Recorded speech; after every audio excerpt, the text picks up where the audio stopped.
هل تعلم لماذا فضل الله مصر عن باقي الدول؟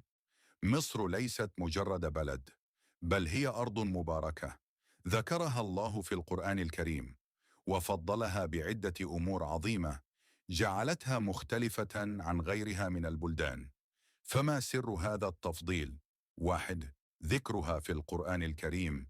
مصر هي البلد الوحيد المذكور في القرآن الكريم بالاسم الصريح، حيث ورد اسمها 5 مرات، منها قول الله تعالى: ادخلوا مصر إن شاء الله آمنين، يوسف 96. هذه الآية تشير إلى الأمن والأمان الذي تتميز به مصر منذ قديم الزمن. 2. عاش فيها أنبياء الله. إبراهيم عليه السلام دخل مصر ونجاه الله من ظلم الطاغية. يوسف عليه السلام أصبح عزيز مصر وأدار اقتصادها بحكمة في زمن القحط. موسى عليه السلام ولد في مصر ونشأ في قصر فرعون، وشهدت مصر معجزاته الكبرى. عيسى عليه السلام لجأت به مريم إلى مصر عندما أرادوا قتله. 3. مصر مذكورة في السنة النبوية. قال رسول الله صلى الله عليه وسلم: إذا فتح الله عليكم مصر فاستوصوا بأهلها خيرا، فإن لهم ذمة ورحم. رواه مسلم. هذا الحديث يدل على مكانة مصر الخاصة عند النبي، فقد أوصى بأهلها خيرا.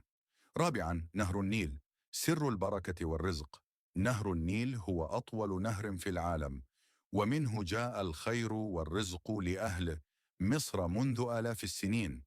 قال النبي: أفضل الأنهار في الجنة الفرات والنيل وسيحان وجيحان.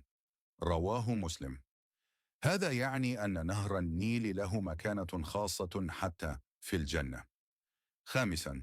قاد صلاح الدين الأيوبي مصر لتحرير القدس من الصليبيين. هزمت المماليك المغول في معركة عين جالوت ومنعت سقوط الإسلام.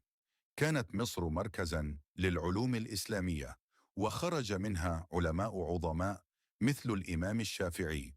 الخاتمة: مصر ليست مجرد دولة، بل هي أرض الأنبياء وموطن البركة وحصن الإسلام.